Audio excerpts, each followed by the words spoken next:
नमस्कार विद्यार्थी मित्रांनो, तर काईझन कॉम्पिटेटिव्ह फोरम मध्ये आपलं स्वागत आहे. या ठिकाणी आज या ठिकाणी आपण महाराष्ट्राचा भूगोल या ठिकाणी घेऊन येत आहोत. बघा या ठिकाणी सराव प्रश्नांचे भाग 1 असणार आहे. तुमचा हा पूर्णतः स्टेट बोर्ड वरती आधारित असणार आहे आणि इतर संदर्भासहित ऑनलाईन स्वरूपात प्रश्नसंच या ठिकाणी असेल. तुमचा टीईटी मध्ये जे काही वारंवार प्रश्न आहेत त्याच्यावरती आधारित हे प्रश्नसंच आहे. चला बघा या ठिकाणी पहिला तर अक्षांश विस्तार या ठिकाणी विचारलं तुम्हाला जे काही त्याच्यामधील जे काय आडव्या लाईन असतात ते म्हणजे अक्ष विस्तार असतो ते किती आहे बघा 15.8 डिग्री उत्तर अक्षावर 15.8 ते 22.8 इथे काय असतो उत्तर असतो. लक्षात हा काय असतो उत्तर असतो. लक्षात घ्या उत्तर अक्षावर असतात.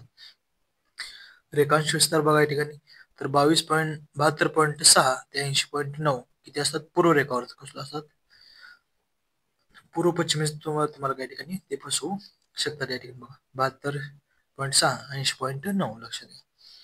आकार कसा आहे सर्वसाधारण त्रिकोण महाराष्ट्राचा आकार कसा आहे उलटा त्रिकोण आहे. कसला उलटा त्रिकोण आहे लक्षात द्या. सर्वसाधारण कसा आहे उलटा त्रिकोण आहे लक्षात घ्या. अशा प्रकारे आकार मग सर्वसाधारण कसा आहे त्रिकोणाकृती आकार महाराष्ट्राचा आहे लक्षात द्या. याची लांबी सुद्धा कुठे आहे पण या ठिकाणी पूर्व पश्चिमची काय लांबी किती या ठिकाणी बघा कलर थोडं चेंज करू आपण. पूर्व पूर्व पश्चिम लांबी किती आहे 80 किती 800 किती 800 तुमच्या येईल लक्षात किती 800 किलोमीटर येईल पूर्व ते पश्चिम असं झालं पूर्व झालं तुमचं पश्चिम असेल. तर दक्षिणोत्तर लांबी किती असेल बघा या ठिकाणी कलर चेंज करून बरे दक्षिणोत्तर लांबी किती बघा या ठिकाणी किती आहे ती 720 मीटर रुंदी किती 720 मीटर रुंदी या ठिकाणी काय दक्षिणोत्तर लांबी येईल लक्षात या ठिकाणी जे काही आन्सर आहे. बरं पुढे काय सांगते महाराष्ट्राचं हे जे काय महाराष्ट्र आहे याचं पूर्ण क्षेत्रफळ किती लक्षात घ्या 3,07,713 कुठे 14 सुद्धा असं प्रकारे दिलेला आहे लक्षात घ्या. तर क्षेत्रफळाच्या दृष्टीने महाराष्ट्राचा भारतातील क्रमांक बघा क्षेत्रफळ दृष्टीने महाराष्ट्राचा भारतात क्रमांक किती आहे तिसरा आहे लक्षात घ्या. तर पहिला या ठिकाणी कुठला आहे पहिला आहे तो राजस्थान आहे दुसरा आहे तो कुठला आहे मध्य प्रदेश या ठिकाणी आहे आणि तिसरा कुठला क्षेत्रफळ आहे ना महाराष्ट्र आहे लक्षात घ्या. तर महाराष्ट्राने देशातील व्यापलेला भाग बघा 9.36% एवढा काय गेलाय भाग महाराष्ट्राने व्यापलेला आहे लक्षात क्षेत्रफळाच्या दृष्टीने. तर महाराष्ट्र लोकसंख्या किती 11,23,74,000 अशी आहे लक्षात घ्या. किती 11,23,74,972 अशी असेल लक्षात घ्या. एवढी जनसंख्या आहे लोकसंख्येच्या दृष्टीने महाराष्ट्राचा भारतातील कितवा क्रमांक येतो दुसरा क्रमांक येतो. पहिला क्रमांक कुणाचा येतो या ठिकाणी बघा तर उत्तर प्रदेशच्या ठिकाणी पहिला क्रमांक लोकसंख्येमध्ये येतो बघा. नेक्स्ट बघा पुढे अजून क्वेश्चन भारताच्या लोकसंख्येत महाराष्ट्राची टक्केवारी पहा. महाराष्ट्र टक्केवारी किती लोकसंख्येमध्ये 9.28% या ठिकाणी आहे लक्षात घ्या. लोकसंख्येने दुसरं आहे आणि सगळ्यात जास्त किती 16% कोणाची येते उत्तर प्रदेशची कारण तिथे लोकसंख्या किती जास्त आहे लक्षात घ्या.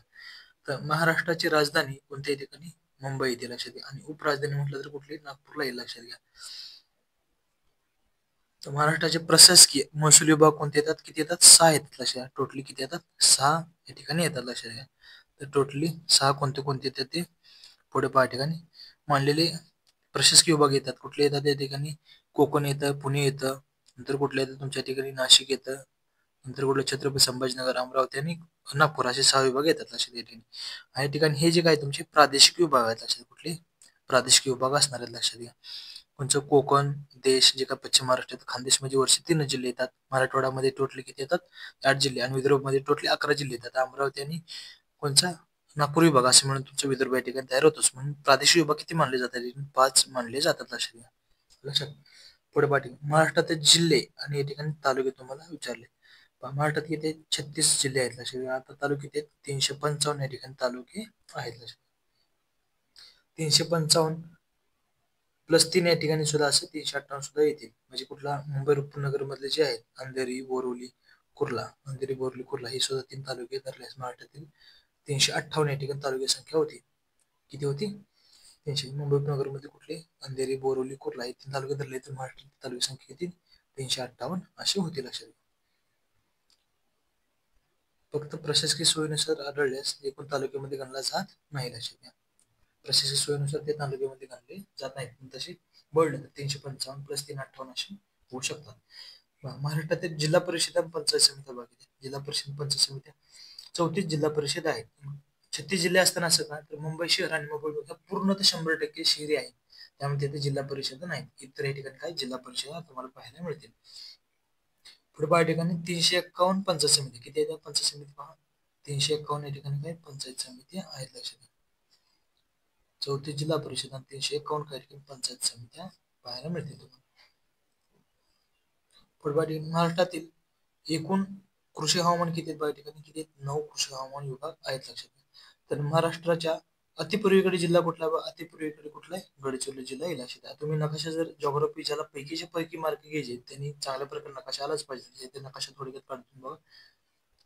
हा तुमच्या ठिकाणी काय महाराष्ट्राचा नकाशा तुमच्या ठिकाणी बघा.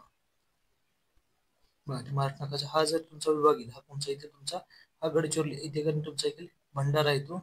भंडारा नंतर हा तुमचा कुठला झाला? गोंदिया झाला इथं. हा कोणता झाला? गोंदिया लक्षात. हा तुमचा काय झाला?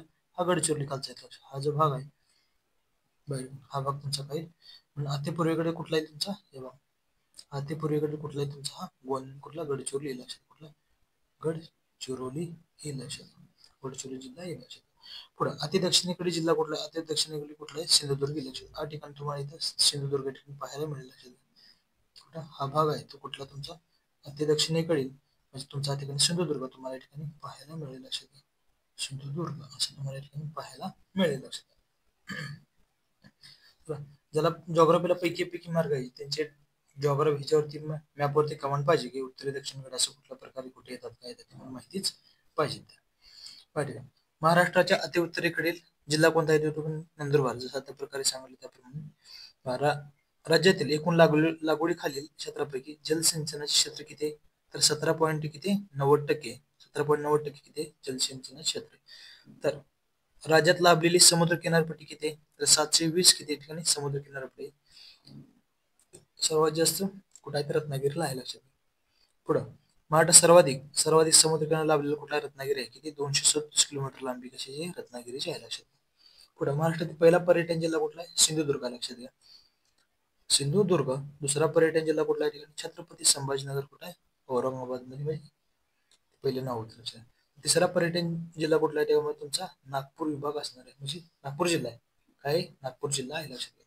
तर महाराष्ट्राला लागून असणार आहे तर राज्य सीमा पहा. वायव्येस कुठला आहे ते लक्षात द्या. हा तुमचा काय महाराष्ट्र असणार आहे लक्षात द्या. हे तुमचं काही ठिकाणी महाराष्ट्र आहे असेल लक्षात. हा महाराष्ट्र असेल तुमचं बाहेर थोडक्यात. तर वायव्येस कुठला असणार आहे तुमच्या ठिकाणी? हे जे वायव्य भाग आला इकडचा हा वायव्य भाग झाला म्हणजे कुठला आला तुमच्या ठिकाणी बघा. तर गुजरात दादर नगर हवेली ठिकाणी तुम्हाला पाहायला मिळते लक्षात घ्या. गुजरात दादर नगर हवेली गुजरात. उत्तरेस कुठला? मध्य प्रदेश या ठिकाणी मध्य प्रदेश तुम्हाला पाहायला मिळेल. एमपी पाहायला मिळेल. नंतर पूर्वेस कुठला असणार? छत्तीसगड. या बाजूला कुठला असणार आहे तुमचं? छत्तीसगड या ठिकाणी असेल लक्षात घ्या. तर दक्षिणेस कुठला असेल? गोवा. गोवा कुठं असेल तुमचं? या बाजूला गोवा इथे असेल लक्षात. गोवा. कर्नाटक तुमचं कुठं असेल? इथं खालीच असं काय कर्नाटक विषय असे लक्षात घ्या. तेलंगणा कुठं? तेलंगणा इथं अग्नेस तुम्हाला असेल काय? तेलंगणा असं पाहायला मिळेल. ठिकाणी बघू शकता तुम्ही. अशा प्रकारे काय असेल ग्राफवर चांगली कमांड असेल मला लगेच लक्षात येईल. लक्षात घ्या. महाराष्ट्राला एकूण किती आहेत? महाराष्ट्राला सीमा जे काय आहेत एकूण 6 राज्य सीमा आहेत. किती? 6 राज्य आणि केंद्रशासित प्रदेश या ठिकाणी असेल लक्षात घ्या. असे एकूण 7 राज्यांना महाराष्ट्राच्या सीमा भेटलेल्या आहेत म्हणजे कनेक्ट होतात लक्षात या ठिकाणी. सर्वाधिक सीमाची कुठल्या ठिकाणी बघा तुमच्या असते मध्य प्रदेश सर्वात जास्त ठिकाणी सीमा होते आणि सर्वात कमी कुठं असते? गोव्याला असते लक्षात घ्या. जे अत्यंत महत्वाचे प्रश्न होतात ते पूर्णतः स्टेट बोर्डवरती आधारित आपल्या प्रश्न या ठिकाणी होता लक्षात घ्या. तर लवकरच असे नवीन पार्ट सुद्धा काय होतील आज बऱ्यापैकी पडून जातील लक्षात घ्या. तर आता चॅनलला सबस्क्राईब करून ठेवा जेणेकरून तुम्हाला लेक्चर टाकतात त्याची नोटिफिकेशन त्या पार्टची मिळून जाईल. थँक्यू.